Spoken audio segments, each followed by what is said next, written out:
تو ان کے ساتھ آخرت میں جزا و سزا کا معاملہ بھی نہیں ہونا ہے۔ استاد گرامی اپنی کتاب میزان میں فرشتوں کے حوالے سے لکھتے ہیں، یعنی ان کا ابتدائی تعارف کراتے ہوئے انہوں نے بیان کیا ہے، وہ لکھتے ہیں اللہ تعالیٰ جن ہستیوں کے ذریعے سے مخلوقات کے لیے اپنا حکم نازل کرتے ہیں انہیں فرشتے کہا جاتا ہے۔ قرآن میں ان کے لیے الملائکہ کا لفظ آیا ہے، اس کے معنی پیام بر کے ہیں۔ قرآن سے معلوم ہوتا ہے کہ عالم لاہوت کے ساتھ اس عالم ناسوت کا رابطہ ان کی وساطت سے قائم ہوتا اور اس کا تمام کاروبار اللہ تعالیٰ انہی کے ذریعے سے چلاتے ہیں۔ اس کی صورت یہ ہوتی ہے کہ بارگاہ خداوندی سے جو حکم انہیں القاء کیا جاتا ہے اس کو وہ ایک محکوم محض کی طرح اس کی مخلوقات میں، یعنی اللہ تعالیٰ کی مخلوقات میں جاری کر دیتے ہیں۔ اس میں ان کا کوئی ذاتی اختیار اور ذاتی ارادہ کار فرما نہیں ہوتا، وہ سر تا پا اطاعت ہیں، ہر وقت اپنے پروردگار کی حمد و ثنا میں مصروف رہتے ہیں اور اس کے حکم سے سر منہ انحراف نہیں کرتے۔ اس تمہید کے بعد اب ایک ترتیب سے ہم ان سوالوں کو زیر بحث لاتے ہیں جو فرشتوں کے حوالے سے ہمارے ذہنوں میں پائے جاتے ہیں۔ تو پہلا سوال یہ ہے کہ فرشتے کس چیز سے بنے ہوئے ہیں، یعنی اپنی بناوٹ کے اعتبار سے، ساخت کے اعتبار سے، بننے کے اعتبار سے، اپنی تخلیق کے لحاظ سے ان میں اور جنوں میں اور ان میں اور انسانوں میں کیا فرق ہے۔ یعنی یہ سوال ہمارے ذہن میں پیدا ہوتا ہے کہ جن کس چیز سے بنے ہوئے ہیں، انسان کس چیز سے بنے ہیں اور فرشتے کس چیز سے بنے ہیں۔ اس سوال کے جواب کے حوالے سے جب ہم قرآن مجید سے، احادیث سے رجوع کرتے ہیں تو جو چیز متعین ہو کر ہمارے سامنے آ جاتی ہے، واضح ہو کر ہمارے سامنے آتی ہے، وہ یہ ہے کہ انسان جو مخلوق ہے وہ مٹی سے بنی ہوئی مخلوق ہے، جن آگ سے یا نار سے بنے ہوئے ہیں، اور فرشتے جو ہیں وہ نور سے، لائٹ سے یا روشنی سے بنے ہوئے ہیں۔ یعنی یہ بات واضح ہوتی ہے کہ تینوں مخلوقات، جن، انسان اور فرشتے، مادے ہی کی مختلف صورتیں ہیں۔ یعنی ایک جو مخلوق ہے وہ مادے کی ایک ٹھوس صورت، یعنی ایک کثیف صورت مٹی سے بنی ہوئی ہے، اور دوسری جو مخلوق ہے جن، وہ اس کے مقابلے میں لطیف صورت سے، یعنی آگ سے بنی ہوئی ہے، اور فرشتے جو ہیں وہ اس سے اور زیادہ لطیف جو صورت ہے مادے کی، روشنی، اس سے بنے ہوئے ہیں۔ لیکن بہرحال یہ اندازہ کیا جا سکتا ہے، یہ متعین کیا جا سکتا ہے کہ تینوں کی تینوں مخلوقات جو ہیں وہ مادی مخلوقات ہیں۔ تو یہ واضح ہو گیا۔ اس کے واضح ہونے کے حوالے سے جب ہم قرآن مجید سے رجوع کرتے ہیں تو قرآن مجید میں بیان ہوتا ہے سورہ اعراف میں کہ اللہ تعالیٰ کا ارشاد ہے کہ اللہ نے ابلیس سے پوچھا، یعنی یہ قصہ آدم و ابلیس کے حوالے سے بیان ہوا ہے کہ اللہ تعالیٰ نے ابلیس سے پوچھا تجھے کس چیز نے سجدہ کرنے سے روک دیا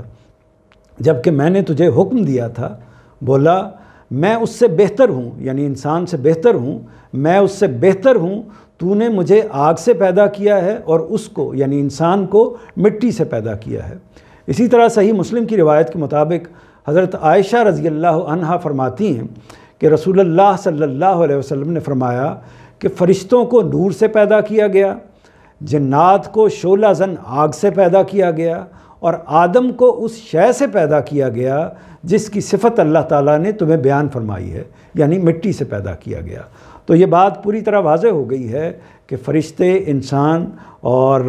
جو جن ہیں، تینوں اللہ تعالیٰ کی مخلوق ہیں اور تینوں مادی مخلوق ہیں اور مادے کی مختلف صورتوں سے یہ تشکیل پائے ہیں۔ تو یہ پہلے سوال کا جواب واضح ہوا۔ دوسرا سوال یہ ہے کہ فرشتے رہتے کہاں ہیں؟ تو اگر ہم اس معاملے میں قرآن مجید سے، احادیث سے رجوع کریں تو متعین طور پر تو کہنا اس کے بارے میں مشکل ہے۔ یہ واضح طور پر نہیں معلوم ہوتا کہ فرشتے کہاں رہتے ہیں، کیونکہ ان کی رسائی اس دنیا کے اندر بھی ہے، کائنات کے اندر بھی ہے، اسی طرح عالم بالا کی طرف بھی ان کی رسائی ہے۔ یہ بھی قرآن مجید میں بیان ہوا ہے کہ وہ اللہ تعالیٰ کا عرش اٹھائے ہوئے ہوں گے قیامت کے موقع پر۔ اسی طرح جنت اور دوزخ کے حوالے سے بھی ان کے بارے میں بیان ہوتا ہے کہ ان کے حوالے سے بھی ان کی کچھ ذمہ داریاں فرشتوں کی مقرر ہیں، طے شدہ ہیں۔ تو لیکن متعین طور پر کہ وہ انفیکٹ، حقیقت کے اعتبار سے وہ کہاں رہتے ہیں، یہ بات ہمیں واضح نہیں ہوتی قرآن مجید سے بھی اور احادیث سے بھی۔ ایک قیاس، ایک اندازہ کیا جا سکتا ہے کہ جو عالم لاہوت اور عالم ناسوت کی جو سرحد ہے، جس کو قرآن مجید میں سدرۃ المنتہا کہا گیا ہے، وہ سرحد جو ہے اس کے بارے میں کہا جا سکتا ہے کہ اس مقام پر کوئی ایسی جگہ ہوگی جہاں پر فرشتے رہتے ہوں گے تاکہ وہ اللہ کے حکم پر اوپر بھی جا سکیں یعنی عالم لاہوت میں بھی جا سکیں، اور اللہ کے حکم پر پھر نیچے عالم ناسوت کی طرف بھی وہ نزول کر سکیں۔ تو عالم لاہوت اور عالم ناسوت کی یہ جو میں نے دو اصطلاحات استعمال کی ہیں، اس کو اہل تصوف نے بھی اپنے طریقے سے استعمال کیا ہے، لیکن اہل علم کے نزدیک عالم لاہوت وہ عالم ہے جو اس دنیا سے ماورا ایک عالم ہے، یعنی 7 آسمانوں سے اوپر کا کوئی عالم ہے، جس کو ہم ملائے اعلیٰ بھی کہتے ہیں، جس میں اللہ تعالیٰ کا عرش بھی ہے، اور وہ عالم ہے جس تک ہماری رسائی نہیں ہو سکتی، جس تک جنوں کی اور انسانوں کی رسائی نہیں ہو سکتی۔ جو جنت اور دوزخ کے معاملات بھی ہیں وہ بھی اسی عالم سے توقع ہے، یہ خیال کیا جا سکتا ہے، اندازہ کیا جا سکتا ہے کہ وہ بھی اسی عالم سے متعلق ہیں۔ تو یہ عالم لاہوت ہے۔ تو اسی طرح جو عالم ناسوت ہے اس کو یہ تعبیر اصل میں ہماری اس دنیا کے لیے اختیار کی گئی ہے، یعنی وہ عالم جس میں انسان رہتے ہیں، جن رہتے ہیں، باقی مخلوقات رہتی ہیں، گویا کہ یہ تمام کائنات جس میں کہکشانیں ہیں اور نوری سالوں کے جو فاصلے ہیں، جس تک انسان کی آنکھ یا انسان کا علم رسائی کر سکتا ہے، وہ عالم وہ ہے جس کو ہم عالم ناسوت کہتے ہیں اصطلاح میں۔ تو یہ دو عالم ہیں جی جو ایک طریقے سے اہل علم ان کو پوری ایک طرح سے اللہ تعالیٰ کا جو پورا نظام ہے اس کو دو عالموں میں تقسیم کرتے ہیں، ایک عالم لاہوت میں اور ایک عالم ناسوت میں۔ تو فرشتوں کے بارے میں اس سوال کے حوالے سے دیکھا جائے تو فرشتوں کے بارے میں یہ قیاس کیا جا سکتا ہے کہ وہ عالم لاہوت اور عالم ناسوت کی سرحد پر رہتے ہوں گے، کیونکہ ان دونوں عالموں کے اندر ان کی اللہ کے حکم سے، اللہ کی اجازت سے رسائی ہوتی۔ تیسرا سوال جو ہمارے ذہنوں میں پیدا ہوتا ہے وہ یہ ہے کہ فرشتوں کی حیت کیسی ہے، ان کی شکل و صورت کیا ہے، اور ان کے جو جسمانی اوصاف ہیں وہ کیسے ہیں۔ کوئی بہت بڑی مخلوق ہیں جسمانی اعتبار سے یا کوئی چھوٹی مخلوق ہیں، تو ان کی جو جسمانی صورت ہے، جسمانی جو ساخت ہے وہ کس نوعیت کی ہے۔ اس سوال کے حوالے سے جب ہم قرآن مجید سے احادیث سے رجوع کرتے ہیں تو جو باتیں متعین ہو کر ہمارے سامنے آتی ہیں انہیں میں ایک ترتیب کے ساتھ آپ کے سامنے پیش کر دیتا ہوں۔ پہلی بات جو سورہ فاطر سے واضح ہوتی ہے وہ یہ ہے کہ یہ پروں والی مخلوق ہیں، یعنی قرآن مجید میں واضح ہوا ہے کہ ان میں سے بعض فرشتوں کے 2 پر ہیں، بعض فرشتوں کے 3 پر ہیں، بعض فرشتوں کے 4 پر ہیں۔ اسی طرح حضرت جبرائیل علیہ السلام کے حوالے سے احادیث میں بیان ہوا ہے کہ نبی کریم صلی اللہ علیہ وسلم نے جب ان کو دیکھا تو اس حوالے سے آپ نے فرمایا ہے کہ ان کے 600 یا 600 سے زیادہ پر تھے حضرت جبرائیل علیہ السلام کے۔ تو اس کا مطلب یہ ہے کہ کچھ فرشتوں کے پر کم ہوں گے، کچھ کے زیادہ ہوں گے، کچھ کے بہت زیادہ ہوں گے۔ تو لیکن جو بات پہلی متعین طور پر ہمارے سامنے آتی ہے وہ یہی ہے کہ فرشتے ایسی مخلوق ہیں جو پروں والی مخلوق ہیں۔ اگلی بات یہ ہے کہ قرآن مجید نے فرشتوں کو، یعنی قرآن مجید سے یہ بات پوری طرح واضح ہو جاتی ہے کہ فرشتوں کو بے پناہ قوت سے نوازا ہے اللہ تعالیٰ نے۔ اس قوت کا اندازہ ایسے کیا جا سکتا ہے کہ فرشتے اصل میں 2 پہاڑوں کو اٹھا کر آپس میں پاش پاش کر سکتے ہیں۔ اسی طرح ایک طریقے سے وہ سیاروں کو، ستاروں کو، باقی چیزوں پر بھی اپنی ان کی دسترس ہوتی ہے۔ اسی طرح وہ سمندر میں طوفان برپا کر سکتے ہیں، زمین کو ہلا سکتے ہیں، اس کے اندر ارتعاش، اس کے اندر زلزلے پیدا کر سکتے ہیں۔ تو یہ فرشتوں کی قوت کا اندازہ ان چیزوں سے ہم لگا سکتے ہیں۔ تیسری بات جو واضح ہوتی ہے وہ سورہ نجم میں حضرت جبرائیل علیہ السلام کے بارے میں بیان ہوا ہے کہ نبی کریم صلی اللہ علیہ وسلم نے ان کو ایک طرح سے جب ان کی اصل ساخت میں دیکھا ہے تو وہ غیر معمولی ساخت ہے، یعنی وہ اتنا بڑا ان کا وجود ہے، اتنا بڑا ان کا جسم ہے، اتنا عظیم الشان ہے کہ گویا کہ وہ پورے آسمان پر چھایا ہوا تھا، پورا افق جو ہے وہ اس سے بھرا ہوا تھا۔ اور ان کے مزید روایتوں میں یہ بھی بیان ہوا ہے کہ ان کا ایک بازو جو ہے وہ پورے کے پورے افق پر چھایا ہوا تھا۔ تو یہ ایک موقع ہے جب نبی کریم صلی اللہ علیہ وسلم نے حضرت جبرائیل علیہ السلام کو براہ راست دیکھا اور اس کیفیت میں دیکھا کہ وہ اپنی اصل حالت میں تھے۔ تو حضور نے ان کو دیکھا اور دیکھنے کے بعد روایتوں میں یہ بات بیان ہوئی ہے۔ تو اسی طرح جو ان کی رفتار کے بارے میں بھی ہم اندازہ کر سکتے ہیں، فرشتوں کی رفتار کے حوالے سے جو غالباً مختلف فرشتوں کی کم یا زیادہ ہو سکتی ہے، لیکن روح الامین حضرت جبرائیل علیہ السلام کی جو رفتار قرآن مجید میں سورہ معارج میں بیان ہوئی ہے وہ یہ ہے کہ وہ جب اللہ تعالیٰ کی طرف چڑھتے ہیں، یعنی وہ اللہ تعالیٰ کی طرف جاتے ہیں اللہ تعالیٰ کے احکامات کو وصول کرنے کے لیے یا قرآن مجید کو لانے کے لیے، جب وہ اللہ تعالیٰ کے پاس جاتے تھے تو وہ ان کی جو سپیڈ تھی وہ کیا تھی؟ تو انسانی حساب سے یہ بیان کیا گیا ہے قرآن مجید میں کہ انسانی حساب سے وہ 50,000 سال کے اندر وہ ان کا ایک دن ہے جس میں وہ یعنی ایک دن میں پہنچتے ہیں، اور وہ ایک دن ہمارے حساب سے انسانوں کے حساب سے 50,000 سال کے برابر ہے۔ اب اس کی حقیقت کیا ہے، کیا نوعیت ہے، یہ ظاہر ہے کہ یہ معاملہ امور متشابہات میں سے ہے، اس لیے ہمیں اس کے درپے نہیں ہو جانا چاہیے، لیکن واضح ہوتا ہے کہ ان کی سپیڈ اتنی زیادہ ہے کہ جتنی سپیڈ ایک اندازہ کیا جا سکتا ہے کہ جتنی رفتار سے انسان اپنی تمام قوتوں کو بروئے کار لا کر 50,000 سال میں وہ سپیڈ اختیار کرتا ہے یا جتنا سفر طے کرتا ہے اتنا حضرت جبرائیل علیہ السلام ایک دن میں طے کر سکتے ہیں۔ تو یہ ان کی جو رفتار ہے اس کا اندازہ اس بات سے کیا جا سکتا ہے۔ تو یہ تیسرے سوال کی وضاحت ہو گئی۔ چوتھا سوال یہ ہے کہ فرشتوں کی جو اصل صورت ہے کیا ان کو اس انسانی آنکھ سے دیکھا جا سکتا ہے؟ ان کی اصل صورت کو یعنی فرشتوں کو انسانی آنکھ یہ کیپیسٹی رکھتی ہے کہ وہ ان کا مشاہدہ کر سکے؟ تو اس کا جواب اس بات میں ہے، جیسا کہ ابھی میں نے ذکر کیا کہ نبی کریم صلی اللہ علیہ وسلم نے ان کو براہ راست دیکھا ہے، حضرت جبرائیل علیہ السلام کو۔ اس سے یہ اندازہ کیا جا سکتا ہے کہ انسانی آنکھ دیکھ تو سکتی ہے، لیکن ساتھ ساتھ یہ بات بھی واضح ہوتی ہے کہ ہر انسان ان کو نہیں دیکھ سکتا۔ جس انسان کو اللہ تعالیٰ کے پیغمبر نبی کریم صلی اللہ علیہ وسلم جس ہستی کو جس شخصیت کو اللہ تعالیٰ نے وہ صلاحیت دے دی اس کی آنکھ کے اندر، تو وہی ہستی وہی شخصیت فرشتے کو دیکھ سکتی ہے۔ تو نبی کریم صلی اللہ علیہ وسلم کے بارے میں بیان ہوا ہے سورہ نجم میں کہ آپ نے کئی موقعوں پر، ان میں سے 2 موقعوں کا ذکر قرآن مجید میں ہوا ہے، تو نبی کریم صلی اللہ علیہ وسلم نے حضرت جبرائیل علیہ السلام کو، جو کہ فرشتوں کے سرخیل ہیں، فرشتوں کے سردار ہیں، ان کو 2 موقعوں پر دیکھا ہے، براہ راست دیکھا ہے۔ احادیث میں بھی اس کا بیان ہوا ہے، اور قرآن مجید میں ان کے حوالے سے سورہ نجم میں اللہ تعالیٰ کا ارشاد ہے اس واقعے کے حوالے سے، اس کو ایک زبردست قوتوں والے نے تعلیم دی ہے، یعنی رسول اللہ صلی اللہ علیہ وسلم کو ایک زبردست قوتوں والے نے تعلیم دی ہے جو بڑا صاحب کردار، بڑا صاحب حکمت ہے۔ یہ اشارہ حضرت جبرائیل علیہ السلام کی طرف ہے، جو بڑا صاحب کردار، بڑا صاحب حکمت ہے۔ چنانچہ وہ نمودار ہوا اس طرح کہ وہ آسمان کے اونچے کنارے پر تھا، پھر قریب ہوا اور جھک پڑا، یہاں تک کہ 2 کمانوں کے برابر یا اس سے کچھ کم فاصلہ رہ گیا۔ پھر اللہ نے وحی کی اپنے بندے کی طرف جو وحی کی، اور اس نے ایک مرتبہ پھر یعنی رسول اللہ صلی اللہ علیہ وسلم نے ایک مرتبہ پھر اسے حضرت جبرائیل علیہ السلام کو سدرۃ المنتہا کے پاس اترتے دیکھا، جس کے پاس ہی جنت المأویٰ ہے۔ جب سدرہ پر چھا رہا تھا جو کچھ کے چھا رہا تھا، اس کی نگاہ نہ بہکی نہ بے قابو ہوئی، اس نے اپنے پروردگار کی بڑی بڑی نشانیاں دیکھی ہیں۔ سورہ نجم کی ان آیات میں اصل میں ان 2 واقعات کا بیان ہے جن موقعوں پر نبی کریم صلی اللہ علیہ وسلم نے حضرت جبرائیل علیہ السلام کو دیکھا تھا۔ ایک موقع تو وہ ہے کہ جب آپ نے اسے حضرت جبرائیل علیہ السلام کو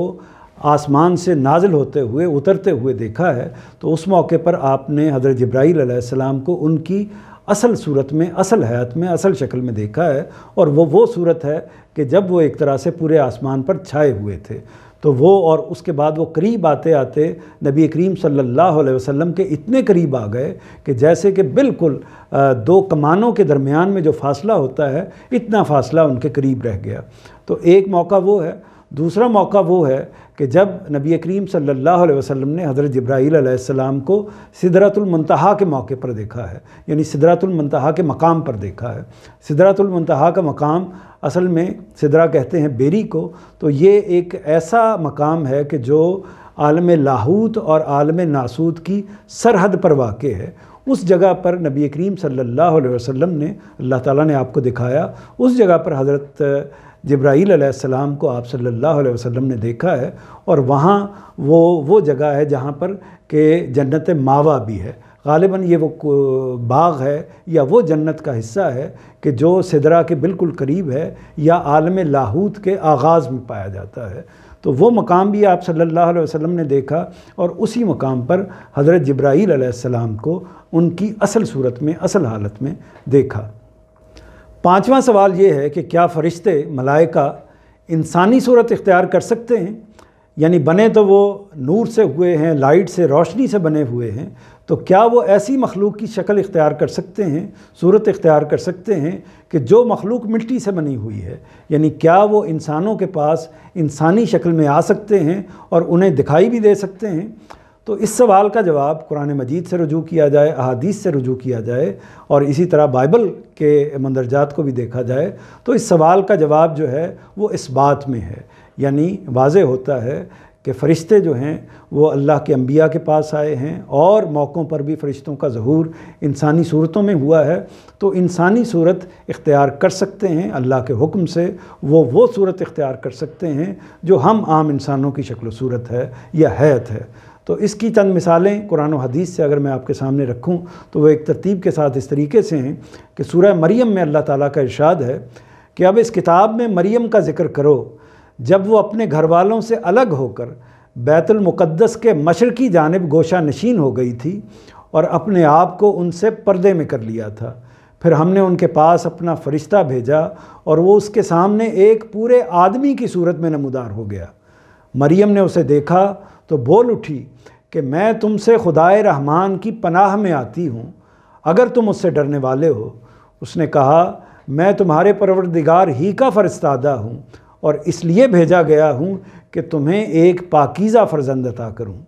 تو اسی طرح سورہ زاریات میں، سورہ ہود کی آیات سے واضح ہے کہ جب فرشتے قوم لوط پر اللہ کا عذاب لے کر آئے تو وہ نوجوان لڑکوں کی صورت میں آئے تھے۔ اسی طرح قوم لوط کے پاس اللہ کا عذاب لانے سے پہلے وہ حضرت ابراہیم کے پاس گئے ہیں، تو وہاں بھی وہ انسانی شکل میں گئے ہیں، اور اسی وجہ سے حضرت ابراہیم علیہ السلام نے ان کے سامنے بھنا ہوا بچھڑا پیش کیا ہے۔ یہ بات بھی قرآن مجید سے واضح ہوتی ہے۔ اسی طرح جو احادیث میں بھی، قرآن مجید میں بھی یہ واضح ہوتا ہے کہ جو حضرت خضر علیہ السلام، حضرت موسیٰ علیہ السلام کی جو ایک ملاقات کا واقعہ ہے، یعنی جس میں حضرت موسیٰ علیہ السلام کچھ سیکھنے کے لیے، کچھ علم حاصل کرنے کے لیے حضرت خضر علیہ السلام کے پاس گئے تھے، تو وہ بھی در حقیقت جو استاد گرامی کی تحقیق ہے اس کی روشنی میں حضرت خضر علیہ السلام فرشتے تھے، اور اللہ تعالیٰ کی طرف سے انسانی شکل میں، یعنی ایک مجسم انسانی شکل میں وہ حضرت موسیٰ علیہ السلام کو ملے تھے، ان کے سامنے آئے تھے۔ تو یہ بھی ایک صورت ہے، یا یہ بھی ایک واقعہ ہے جو فرشتوں کی انسانی شکل کے حوالے سے ایک مثال کے طور پر پیش کیا جاتا ہے۔ اسی طرح احادیث میں یہ بھی بیان ہوا ہے کہ حضرت جبرائیل علیہ السلام بارہا انسانی صورت میں نبی کریم صلی اللہ علیہ وسلم کے پاس تشریف لاتے رہے ہیں۔ ظاہر ہے کہ وہ قرآن مجید لے کر آتے تھے، اللہ تعالیٰ کے پیغام لے کر آتے تھے، وہ پیغام بھی لے کر آتے تھے جو قرآن مجید کی صورت میں ہمارے پاس موجود ہے، اور وہ احکامات بھی لے کر آتے تھے جو قرآن مجید کی صورت میں اس طریقے سے ہمارے پاس موجود نہیں ہیں، بلکہ براہ راست اللہ تعالیٰ کے پیغمبر کے وہ احکامات تھے جو آپ کو اقدامات کرنے کے لیے اللہ تعالیٰ کی طرف سے بھیجے جاتے تھے۔ تو وہ احکامات بھی لے کے آتے تھے حضرت جبرائیل علیہ السلام۔ تو وہ جب آپ کے پاس آتے تھے تو بالعموم بیان کیا جاتا ہے کہ وہ ایک صحابی رسول حضرت دحیہ کلبی کی صورت میں تشریف لاتے تھے۔ اسی طرح بعض موقعوں پر کسی اور شخصیت کی صورت میں، بعض موقعوں پر کسی اجنبی آدمی کی صورت میں وہ آپ کی مجلس میں یا آپ کے پاس بھی آ گئے تھے، اور اسی طرح نبی کریم صلی اللہ علیہ وسلم ان سے براہ راست ایک انسان کے طور پر بھی معاملہ کرتے تھے، گفتگو کرتے تھے۔ اس کی جو سب سے نمایاں ایک مثال ہے، سب سے مشہور، سب سے معروف، جو عام طور پر سب لوگ اس کو جانتے ہیں، وہ واقعہ ہے کہ جب حضرت جبرائیل علیہ السلام ایک بھری مجلس میں، یعنی تمام جو نبی کریم صلی اللہ علیہ وسلم کے قریبی صحابہ ہیں وہ آپ کے پاس موجود تھے، اور اس مجلس کے اندر نبی کریم صلی اللہ علیہ وسلم تشریف فرما تھے، باقی تمام جلیل القدر صحابہ بیٹھے ہوئے تھے۔ تو اس موقع پر حضرت جبرائیل علیہ السلام ایک اجنبی شخص کی حیثیت سے، ایک اجنبی آدمی کی شکل میں وہ نمودار ہوئے ہیں، اور پھر نبی کریم صلی اللہ علیہ وسلم کے پاس آ کر بیٹھے ہیں اور آپ سے سوال و جواب کیے ہیں۔ استاد گرامی جناب جاوید احمد صاحب غامدی نے اس واقعے کو سیدنا عمر رضی اللہ عنہ کی روایت کے طور پر اپنا جو حدیث کی شرح کا کام ہے اس کے اندر اس واقعے کو بڑی تفصیل کے ساتھ بیان کیا ہے۔ اس کو میں آپ کے سامنے پیش کر دیتا ہوں، اس سے وہ تفصیل سامنے آ جائے گی، وہ پوری تصویر آپ کے سامنے آ جائے گی کہ کیسے حضرت جبرائیل علیہ السلام یا کیسے اللہ تعالیٰ کا فرشتہ انسانی صورت میں انسانوں کے سامنے اور بالخصوص نبی کریم صلی اللہ علیہ وسلم کے سامنے آیا کرتا تھا۔ تو آپ اس کو ملاحظہ کیجئے۔ استاد گرامی بیان کرتے ہیں کہ سیدنا عمر رضی اللہ عنہ سے روایت ہے کہ انہوں نے فرمایا کہ ہم ایک دن رسول اللہ صلی اللہ علیہ وسلم کی خدمت میں حاضر تھے کہ اس دوران میں ایک شخص نمودار ہوا، حسین چہرہ، حسین بال، بالکل سفید کپڑے، بالوں کا رنگ بہت سیاہ، اس پر سفر کے کوئی آثار نہیں تھے۔ چنانچہ لوگوں نے تعجب سے ایک دوسرے کی طرف دیکھا، لیکن ہم میں سے کوئی اسے پہچان نہیں رہا تھا۔ صاف واضح تھا کہ وہ اس دیار کے لوگوں میں سے نہیں ہے۔ بہرحال وہ آیا اور اس نے رسول اللہ صلی اللہ علیہ وسلم کو سلام کیا، پھر کہا میں آپ کے قریب آ سکتا ہوں یا رسول اللہ؟ آپ نے فرمایا ضرور۔ چنانچہ وہ قریب ہوا، پھر اپنے زانوں آپ کے زانوؤں سے ملائے اور دونوں ہاتھ اپنے زانوؤں پر رکھ کر رسول اللہ صلی اللہ علیہ وسلم کے سامنے بالکل اس طرح بیٹھ گیا جس طرح ہم نماز میں بیٹھتے ہیں۔ پھر عرض کیا اے محمد صلی اللہ علیہ وسلم، یہ بتائیے کہ اسلام کیا ہے؟ رسول اللہ صلی اللہ علیہ وسلم نے اس کے جواب میں فرمایا اسلام یہ ہے کہ تم اس بات کی گواہی دو کہ اللہ کے سوا کوئی الہ نہیں، اور اس کی گواہی دو کہ محمد اللہ کے رسول ہیں، نماز کا اہتمام کرو، زکوٰۃ ادا کرو، رمضان کے روزے رکھو، اور سفر کی استطاعت ہو تو بیت اللہ کا حج کرو۔ اس نے عرض کیا آپ نے سچ فرمایا۔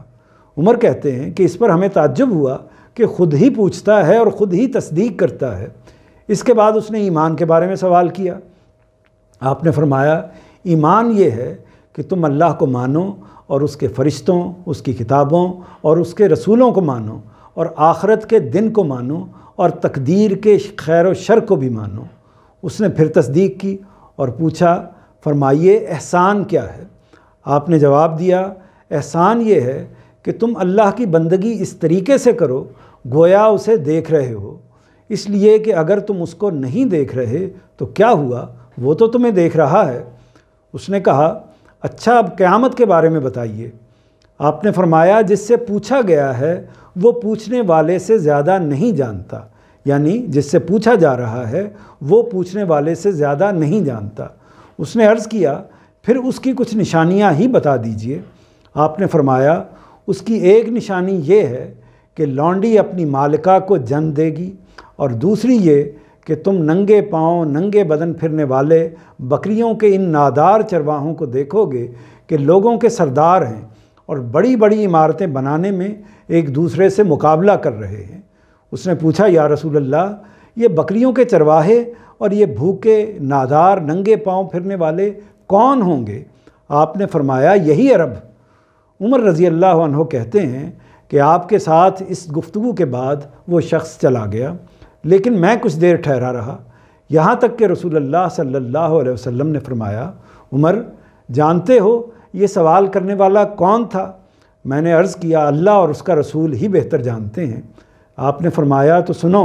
یہ جبریل تھے، یہ تمہیں تمہارا دین سکھانے کے لیے تم لوگوں کے پاس آئے تھے۔ اس کے بعد اب چھٹا سوال یہ ہے کہ وہ کون کون سے فرشتے ہیں جو اپنے ناموں کے ساتھ معروف ہیں، یعنی جن کو ان کے ناموں کے ساتھ ان کے اسماء کے ساتھ جانا جاتا ہے۔ ویسے تو الملائکہ کا لفظ قرآن مجید میں آیا ہے، ان کی صفات کو ان کے اوصاف کو قرآن مجید میں احادیث میں بار بار بیان کیا گیا ہے، لیکن وہ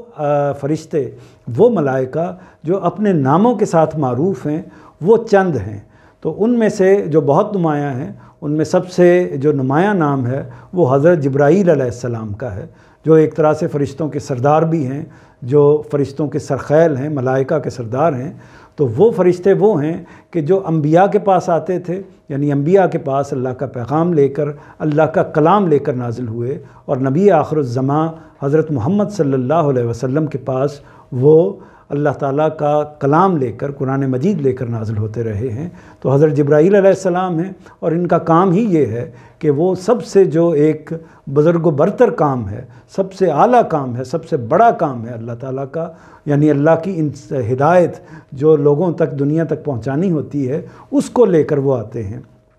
تو وہ حضرت جبرائیل علیہ السلام ہیں۔ تو دوسرے جو فرشتے ہیں وہ حضرت میکائیل ہیں۔ حضرت جبرائیل علیہ السلام کا ذکر بھی قرآن مجید میں موجود ہے ان کے نام کے ساتھ، اسی طرح حضرت میکائیل کا ذکر بھی میکال کے نام کے ساتھ قرآن مجید میں موجود ہے۔ تو یہ فرشتے بھی ایک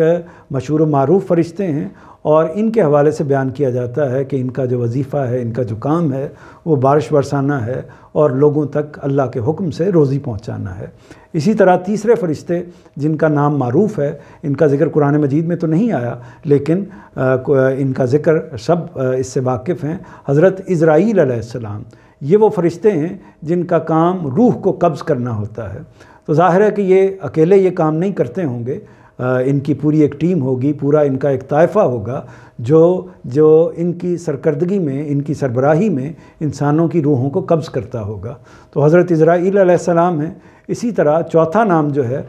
مشہور و معروف فرشتوں میں سے، وہ حضرت اسرافیل علیہ السلام کا ہے، اور جن کا کام یہ ہوگا کہ وہ قیامت کے دن سور میں پھونک ماریں گے، جس کے نتیجے میں قیامت کا زلزلہ برپا ہو جائے گا۔ تو یہ بات واضح ہو گئی کہ وہ نامور، وہ معروف فرشتے کون کون سے ہیں۔ اب آخر میں یہ سوال باقی ہے کہ ابلیس کون تھا، یعنی وہ شیطان، وہ ابلیس جس نے حضرت آدم علیہ السلام کو بہکایا تھا اور بہکا کر ان کو درخت کا پھل کھانے پر آمادہ کیا تھا، اور اس کے نتیجے میں حضرت آدم علیہ السلام سے اللہ کی نافرمانی کا صدور ہوا تھا۔ تو وہ ابلیس کون تھا؟ کیا وہ فرشتہ تھا یا کسی اور مخلوق سے اس کا تعلق ہے؟ تو اس کا جواب قرآن مجید نے نہایت صراحت کے ساتھ دیا ہے، لیکن یہ سوال پیدا کیوں ہوا؟ پیدا اس لیے ہوا اور اس کے بارے میں یہ تصور کیا گیا کہ وہ فرشتہ ہے۔ یہ تصور اس وجہ سے پیدا ہوا کہ اللہ تعالیٰ کو جو حکم سجدے کا حضرت آدم علیہ السلام کو دیا گیا وہ فرشتوں کو دیا گیا تھا، یعنی اللہ تعالیٰ کا حکم تھا فرشتوں کو کہ وہ آدم کو سجدہ کریں۔ سب فرشتوں نے سجدہ کیا مگر ابلیس نے سجدہ نہیں کیا۔ اس سے یہ قیاس کیا گیا یا خیال کیا گیا کہ ابلیس جو ہے وہ فرشتوں میں سے تھا، بلکہ بعض اہل علم اس کو فرشتوں کے سردار کے طور پر بھی بیان کرتے ہیں، یا بعض کتابوں میں اس حوالے سے بھی نقل ہوا ہے، لیکن حقیقت قرآن مجید نے نہایت صراحت کے ساتھ خود واضح کر دی ہے۔ سورہ کہف میں اللہ تعالیٰ کا ارشاد ہے، وَإِذْ قُلْنَا لِلْمَلَائِكَةِ اسْجُدُوا لِآدَمَ فَسَجَدُوا إِلَّا إِبْلِيسَ كَانَ مِنَ الْجِنِّ فَفَسَقَ عَنْ أَمْرِ رَبِّهِ۔ یاد کرو جب ہم نے فرشتوں کو حکم دیا کہ آدم کو سجدہ کرو تو وہ سجدہ ریز ہو گئے، مگر ابلیس نہیں مانا، وہ جنوں میں سے تھا، سو اپنے پروردگار کے حکم سے نکل بھاگا۔ تو ناظرین کرام، اس سوال کے ساتھ ہی وہ تمام معلومات آپ کے سامنے آ گئی ہیں جو ابتدا میں سوالات کی صورت میں نے آپ کے سامنے رکھی تھیں اور جن کا جواب ہمارا اس نشست کا موضوع تھا۔ ان معلومات کے ساتھ ساتھ اب خاتمہ کلام کے طور پر یہ ضروری ہے کہ ان ذمہ داریوں کو بھی جان لیا جائے جو فرشتوں کے حوالے سے، فرشتوں کے بارے میں اللہ تعالیٰ نے طے کر رکھی ہیں، یا وہ کام جو فرشتے اللہ تعالیٰ کے حکم سے انجام دیتے ہیں وہ کام کون کون سے ہیں، یعنی ان کے اصل وظائف، اصل امور کیا کیا ہیں جو قرآن مجید کی روشنی میں اللہ تعالیٰ نے ان کے لیے مقرر فرمائے ہیں، اور وہ دنیا کے اندر یا کائنات کے اندر یا اللہ تعالیٰ کے پورے نظام کے اندر وہ ان ذمہ داریوں کو، ان کاموں کو انجام دیتے ہیں۔ استاد گرامی جناب جاوید احمد صاحب غامدی نے اپنی کتاب میزان میں ان ذمہ داریوں کی یا ان امور کی تفصیل بیان کی ہے، اور اسی کو میں آپ کے سامنے ایک ترتیب کے ساتھ بیان کر دیتا ہوں۔ استاد گرامی لکھتے ہیں، فرشتوں کے جو فرائض اور ذمہ داریاں قرآن میں بیان ہوئی ہیں وہ یہ ہیں، وہ خدا کا حکم اس کی مخلوقات میں جاری کرتے ہیں، وہ جس طرح حکم لے کر اترتے ہیں اسی طرح بارگاہ خداوندی میں پیشی کے لیے عروج بھی کرتے ہیں، وہ نبیوں پر وحی نازل کرتے ہیں، وہ انسانوں کے علم و عمل کی نگرانی کرتے اور ان کا دفتر عمل محفوظ رکھتے ہیں، وہ لوگوں کے لیے بشارت اور عذاب لے کر اترتے ہیں، وہ خدا کی تسبیح و تحلیل میں مصروف رہتے اور زمین والوں کے لیے اس کے حضور میں مغفرت کی دعائیں کرتے ہیں، وہ لوگوں کی روحیں قبض کرتے ہیں، وہ دنیا اور آخرت دونوں میں ایمان والوں کے رفیق ہیں اور موت کے وقت انہیں جنت کی بشارت دیتے ہیں، دوزخ کا نظم و نسق بھی انہی کے سپرد ہوگا۔ قرآن کے اشارات سے معلوم ہوتا ہے کہ یہی صورت جنت میں بھی ہوگی۔ اقول قولی ھذا واستغفر اللہ لی ولکم ولسائر المسلمین۔